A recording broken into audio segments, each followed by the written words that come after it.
Knowledge, great to have you. Thank you for making the time to speak with me, man. How's it feel? How you feel today? Man, I'm good, brother. I'm good. It's just super busy season, man. It's I guess it's the way that I planned it, but it's summertime shy, nice weather outside, but I'm indoors a lot of the days, man, trying to put something together that is impactful and it's here for years to come to help our comedic talents take the next step in their careers. For sure, for sure. And the What's Funny Comedy Festival is returning to Chicago for its second year in September. How does it feel to be bringing back such an event? It's exciting, man. Rel and I talk almost every day, and he's super busy shooting movies, doing that. I'm busy. But we're excited, one, because we both are, obviously he's a huge fan of comedy, and that's just he's living out his dream. But I've been involved in comedy for the past almost 20 years, through him and then through other folks and through a comedy club, etc. And so we both are fans of comedy and wanted to do something that was impactful to the comedians, not just in Chicago, but urban comedians across the country. And after we did year one, both of us got so much energy because there was so much love from the comedians for us to take the time out and put that together. But then also just the Chicago community said that they were very excited to have these types of shows, these types of talents. I mean, laughter is medicine, man. So people love to get out, laugh, enjoy themselves, and have a good time. And that's what we aim to do. Yeah, and I like how you said that laughter is medicine because we're gonna get to that in just a moment. But tell me, knowledge. You all had Sherry Shepherd and of course Lil Rel and others that were featured in this show. Who's on the lineup for this year? Because I see that you all are expanding, but I don't want to take away what I already know. Yeah, yeah, yeah. So keep in mind the foundation of what we're doing is to really create opportunity, right? So festivals, even comedy festivals, come in all shapes and sizes. And so we didn't create a festival to put together 4 or 5 really big names, or 4 or 5 shows with really big names, people that people already know, because that's great. And we'll make some good money doing that, but it doesn't create the opportunity. And so when you talk about opportunity, most times you're going to talk about folks that have been in comedy, anywhere from brand new through kind of maybe up to 10 years, along with some veterans, et cetera. But people that are looking for, I need that next best thing. I need that exposure. I want to learn. And so that's the target audience when it comes to performers.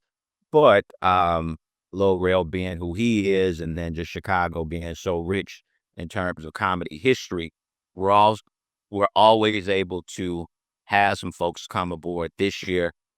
Comedians like D. Ray Davis, who's a Chicago native or South suburbs, but obviously Chicago. He's coming back to support and participate in the festival. We have Cheryl Underwood, who also is from Chicago. She's coming back to, I call it give back. So she's coming in. Obviously, Lil Rel, of course, is going to be a part of what we're doing. And then we have local, calling them local because they're from Chicago, but they've done big things. Individuals like Just Niche, Corey Bale, um, comedian Stick is going to host one of our shows. And so we also make sure that we're showing love to our local stars as well. And so, what people can expect is, again, Rel's been in it longer than I have. He's probably, I think he started comedy in 99. So he's been, in this space for a very long time. I've been in the space again for almost 20 years. And so our goal is to, regardless of the names, as over, in the coming years, even this year and in the coming years, as people plan to come out, they know that they can go to any show, and whether they know the names or not, they are going to have a great time because that's the brand and that's what we produce. I like how you said that, knowledge, because it goes into my next question. Because Mike Epps has once said that the toughest city to perform in is Chicago because everybody's funny, from your average person waiting on the red line to somebody in your family. Why do you think that is? Um, it's the Chicago lineage and history. If you are really a comedy connoisseur and you travel the country, listening to different comics, I've been fortunate, right, to just I had a comedy club for some years out in the south suburbs, and so I've worked with comics from across the country. And what you realize is that they're different. Sometimes what goes on in that community or culture, that place in the country is very different. Sometimes, if one that people always use is like New York, right? A lot of different ethnicities, a lot of cabs. And so you'll hear comics kind of talking about cab drivers and, this and that. And you'll hear certain things that make, if you're out in LA, right, you might talk about gang banging or Holly. You talk about things that are just kind of local to that community. But if I'm in Chicago, and it might be funny, but I don't get it. Chicago, we're not really known for anything in particular, and so you get folks that they talk about everything, they can make everything funny, and that's why when you even look at the Chicago, successful folks, they're different, right? They are different, they all have different voices, different styles, and I think we have such a rich community. I think it goes back to, I also have a podcast called What's Funny Today Show. It's a podcast that focuses on urban comedy, et cetera, and one of our upcoming episodes has a gentleman by the name of Raymond Lambert. Shout out to Noop. But he is the creator of a comedy club called All Jokes Aside, which was here in Chicago in the South Loop in the early 90s. And so he actually opened his club even before Def Comedy Jam hit. And so you're talking about, that's a big part of comedy too, which is why we're doing the festival. When you have infrastructure, that gave folks a comedy club to be able to go out to see comedy, work on their comedy, professional environment. Every city doesn't offer that, right? And so we were able to have those types of quote unquote playgrounds for comics to play. And then that, you know, also inspires up and coming comics. And then, we just happen to be fortunate enough to have greats, right? The Bernie Macs, right? The George Wilburns, the Damon Williams, Kenny House, but you just have these seasoned folks that have been around that up and coming comics are able to watch, and it's just continued through the years. And so I think that Chicago audiences, it's almost as if like in the 90s when if you're in Chicago, you kind of got spoiled with the Bulls, right? They're just gonna win a lot of games, we're winning championships. I think that's what Chicago audiences has gotten. It's just a wealth of really funny comedians and probably not appreciating it as much. And again, even with the festivals, so many of these comedians want to come in from other places because this is like the comedy mecca, right? But not always understanding that you better come with it if you come to Chicago. We don't do courtesy laughs, right? Yeah, yeah. And also too, who have been some of your favorite comedians? Man, so many, man. Obviously I'm a big fan of Rel. Managed Lil Rel for I think about 8 years. And you don't put that type of investment of time into someone if you don't really see the star potential or the potential for real success. Plus he's a good dude. But I mean, Dave Chappelle, Chris Rock, um, um, Barney, obviously, on and on. So many, man. Like when I was coming of age, that is when Def Jam hit. And so me and my guys, literally every Friday before we bust moves, I think it would come on like at 11 or something at night. We would check that out. And so I grew up off of that and just became a huge fan, man. So just so many funny folks. And I named the big name folks, but then I got my personal favorites. Like I said, like a real, like my man K Dub, Sean Morgan, my man Esau McGraw, just my man Toure, so many comedians that are across the country that are hugely funny, which is, again, this is why we're doing this festival, man. And that's why I do podcasts. So many dope comedians that I know that the everyday person, even who loves comedy, does not know. And that's something that we're setting out to do, is to make these individuals household names because they got the funny. Absolutely. Knowledge, last year I spoke to Wildcat after you all's first festival, and he said that it was the FUBU of comedy with it being ran by an all-black staff, all black performers, and then you all being black entrepreneurs. Why would you say that's important to have so much black synergy in putting on such an event? Yeah, great question. I love that question.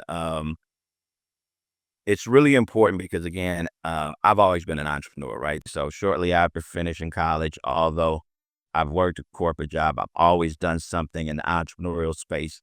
But then also I got the opportunity again to work with Real, to manage Real. And so I was able to take that journey with them, right? On the way up the escalator. And I saw the festivals that we were participating in. Like when an opportunity was presented, it wasn't by people that looked like us, right? And even the opportunities that were being presented, Rail was fortunate enough and talented enough, obviously, to be one, two, or three of those folks, but it would always be 95% others, maybe 5% Black, maybe, right? And that could be on the high end. And so when you look at how important these opportunities were, but how few of us people that look like, brown, Black, um, individuals, the opportunities that they were not getting, they were not in the building. You knew that they had the talent, right? Whether it's they didn't know, they didn't have the connections, or just not invited. That's an issue, right? That's an issue. That's a problem. And so, after taking some years off, after Lil Rel had moved to New York, and I kind of walked away from comedy for a bit to focus on other projects. Last year, when I thought about returning, just because I had so much equity in the space, I said, well, I don't want to just come back and do a show or do a couple of shows. I want to create a festival, something bigger, something more impactful. And then when Will asked, could he join, the movement, the project, obviously we have our relationship and a great working history. We kind of talked about those opportunities and how to make it more impactful. Um, and we're leveraging his celebrity and his success, right? Because he has those connections. How do we bring those people to Chicago, right? How do we, how does this become annually the what I call the NBA Combine? That whether you're a streaming network, whether you are talent management agent, if I go to Chicago, right? If I'm saying that I want Black and brown talent, if I go to Chicago this week every year, I'm going to see the best of the best that's out there. And so, again, anyone can be a part of it, any comedian, any color, any what have you. But we just want to make sure that we're intentional about giving opportunities and making sure that our folks that look like us are at the forefront. And even if you look at where we're doing the festival, which is primarily on the south side of Chicago and venues on the south side, we also want to give back to those businesses when possible, right? We want to do things and have the festival incorporate those businesses, but also, it's the community, right, as well. And so we're just very intentional about in terms of how we built it and making sure that we get the opportunities, to be seen. So no one in the industry can say, well, we don't know where to find. Yeah. Just come to Chicago once a week, every September, and you'll see the best of the best. Yeah, and knowledge, I like how you said that where it's a matter of people learning the craft and the business side of things. Because what else will people be able to come to the festival, whether they're a performer or just a comedy, lover themselves? What else could they find at the festival, given that it's going to be running for several days? Yeah. So many ideas, when you come across something like this, especially coming off of year one and it being so successful, there's so many ideas that we have and that we want to implement. What we're trying to do now is to make sure that we keep the main thing, which is comedy opportunities. We pace ourselves to make sure that it stays tight, it stays well organized, etc. But over the 7 days, obviously, you have the showcases, the shows themselves. We're always working with, potential brand partners and other partners that might be in this space to have them do showcases. And so you may see some collaborations this year, right? That actually folks from specific entities in the comedy space coming and sponsoring a showcase where we kind of curated specific comics that we want them to be able to see. So you have that element of it when we talk about opportunities. We always, or we also present panels. We had a few panels last year, so you can expect those to come back. And again, those are open for the general public, but they're also open for the comedians. And that is truly the target audience because performing is one thing, but to your point, there's so much business. It's a business, right? They always say 90% business, 10% show. But where do you get that business from, right? You could be the funniest person in the world, but where do you go get the business? Hopefully, it's passed down from some of the OG comics, etc. But this is an opportunity, just like any other professional would go off and go to a conference, etc., and learn or train or get certifications. This is essentially the same thing that we're presenting for them, and they're able to hear it from individuals that have gone through those spaces, right? The fact of the matter is, Lil Rel's been across the seat for movie studios. He knows what those conversations are like. He's pitched shows to networks. He knows what that process is like. If you're a comic 5 years in, how would you know what that looks like? And so to get the opportunity to be able to come in, get game, learn, it's super important. And so as we continue to build throughout the years as well, we absolutely want to implement more community things as well, whether it's around financial literacy, whether it's around health and wellness, which we hope to include some of that this year. We're going to continue to do things again that speak to the comedy community, but also the community at large. Again, we just have to make sure that we take um, measured steps and we don't go too fast. Understandable, I get this feeling of the festival also being like a comedy conference or convention of some sort. Is that about right? Yeah, yeah. I mean, it's generally all put under the label of the festival. But again, as I mentioned before, a festival can be many things, and that's what we want it to be. Because again, comedy doesn't work if you don't have the audience in the seats. And so, at the end of the day, we want to make sure that we're not only feeding the comics, but we're feeding the community that we're serving as well. Understood. And knowledge, you yourself, what has been your experience? Because you talk about having managed Lil Rel, but you've been in the space for 20 plus years at the same time. So what has been your role to, leadership? Have you told jokes at one point, back in the day?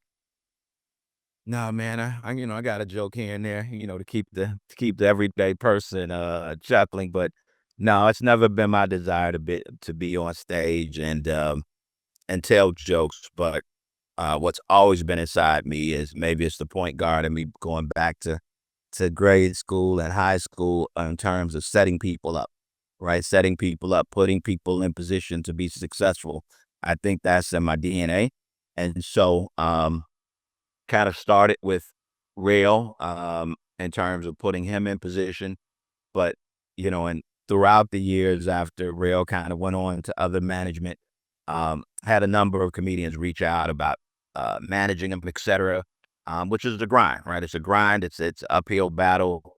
But I thought bringing something like the festival in place has an opportunity to not only help one person or two comics, but maybe we can help 10 or 20 or 30 comics over the years as we continue to put this together. And so, end of the day, man, I'm always about helping folks, specifically those that are locked in, focused, have talent. One of the things is early on, regardless of how funny you are, it doesn't always equate to money. And so what happens is oftentimes you can be very funny, but Hollywood's not going to come because they're not ready to put that type of work in. They kind of need you to almost be there or on kind of that tipping point before they want to get in, get involved, engage. They oftentimes need something to work with. Hey, maybe you just booked a TV show or you just booked something.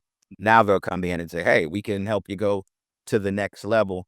But early on, you don't have that support. So that was one of the things that I think was uniquely valuable for Real is although he was on that incline and not necessarily making the dollars, he had someone like myself who saw the potential, saw the talent, and said, you know what, I think I can help you. I want to help you and put that work in. But very few.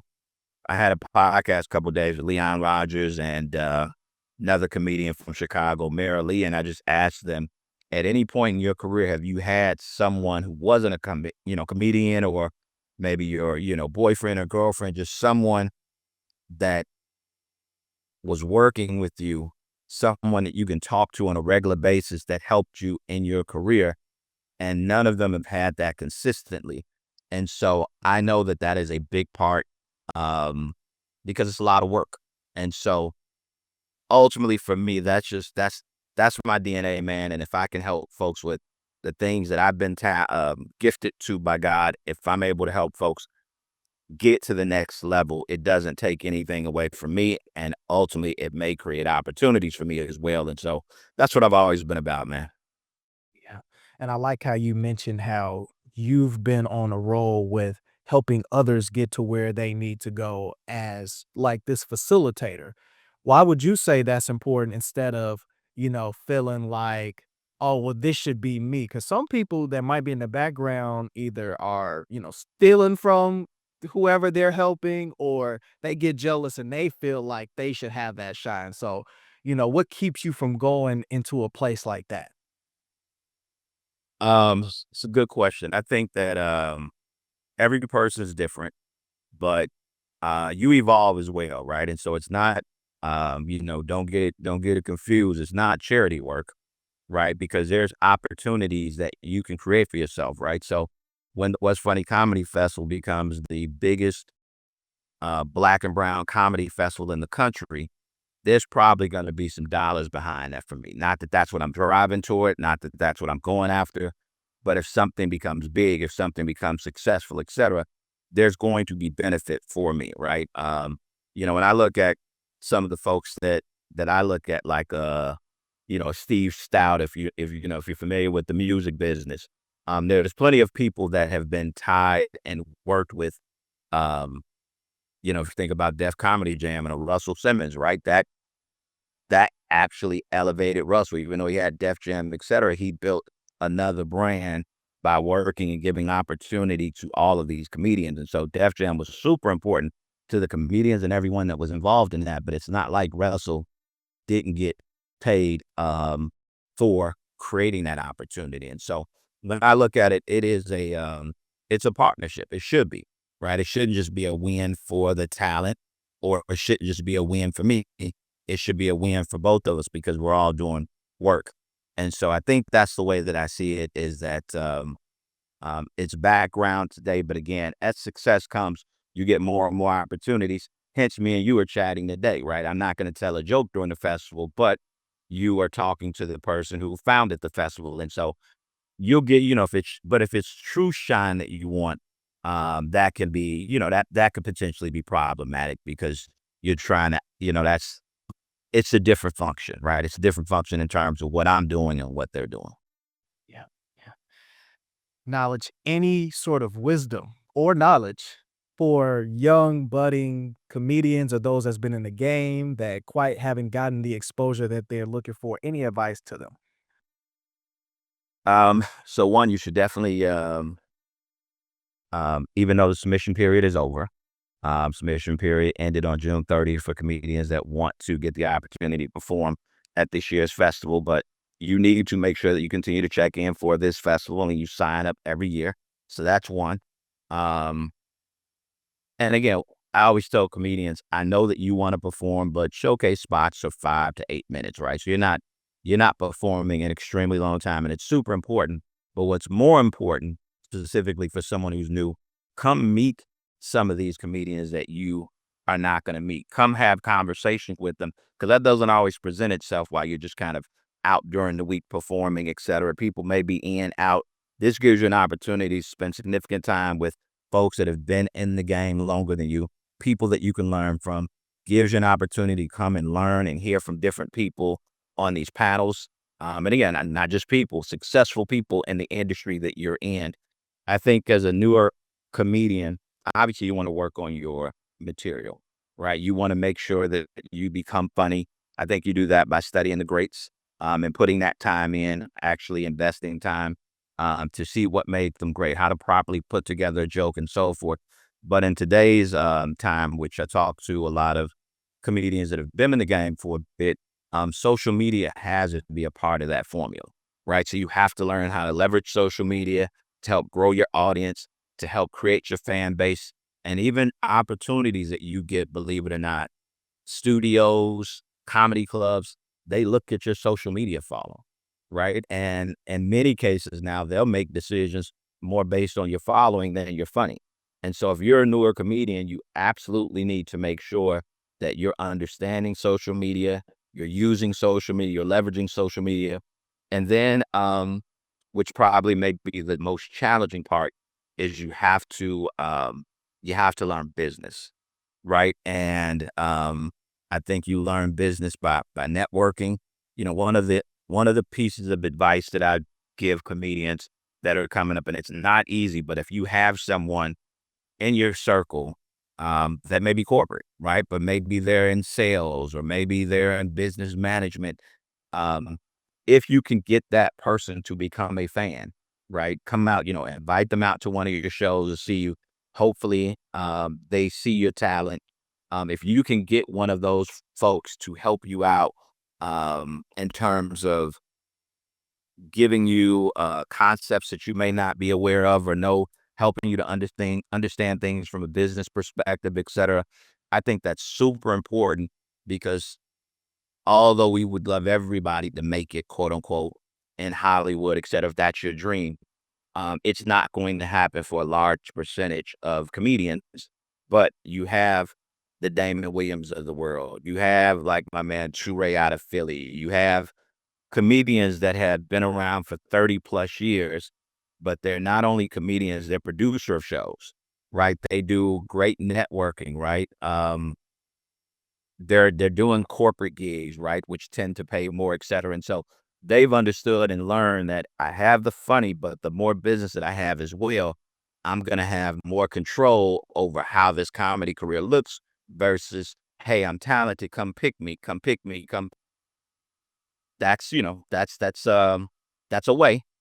But the reality is if you really want to try to control more of how your career goes, I think that if you do those things, make sure you're funny, um, and keep working on your talent, understand social media and everything that comes behind social media and AI or whatever the case may be, but understand that you have an understanding of technology and then also see what you can do to um, increase your business acumen. I think that's going to put you in a good position to be successful and have a good career in the comedy space. I like how you put that knowledge where it's about being multifaceted, where it's not just about doing the craft, but also just the different avenues that help you push out your brand and help people receive that so that they hunger for these sorts of things. And Well, specifically in the early years. In the early years, you have to do it because it's you won't have a team, right? As you begin to generate more money and more income, then you get a team, right? You get a manager, you have an agent, et cetera. But those people are not checking for you early on in your career. And so if you don't get those other things, that means you just don't have them. And that's if I'm a comedian, I wouldn't play that game. I'd rather have than not have. So you got to be resourceful. yeah, yeah. Well, knowledge. Where can people buy tickets? What's the dates? Give us the details that people need to know for the show. No doubt. So year two's coming September 14th through the 21st here in Chicago. Make sure that you follow us on social media at What's Funny Comedy, at What's Funny Comedy. Make sure that you check out our website to stay up to date. That's where you're also going to be able to purchase tickets there and through our social media site through our links that are in the profile. But what'sfunnycomedyfestival.com. So www.what'sfunnycomedyfestival.com. September 14th through the 21st.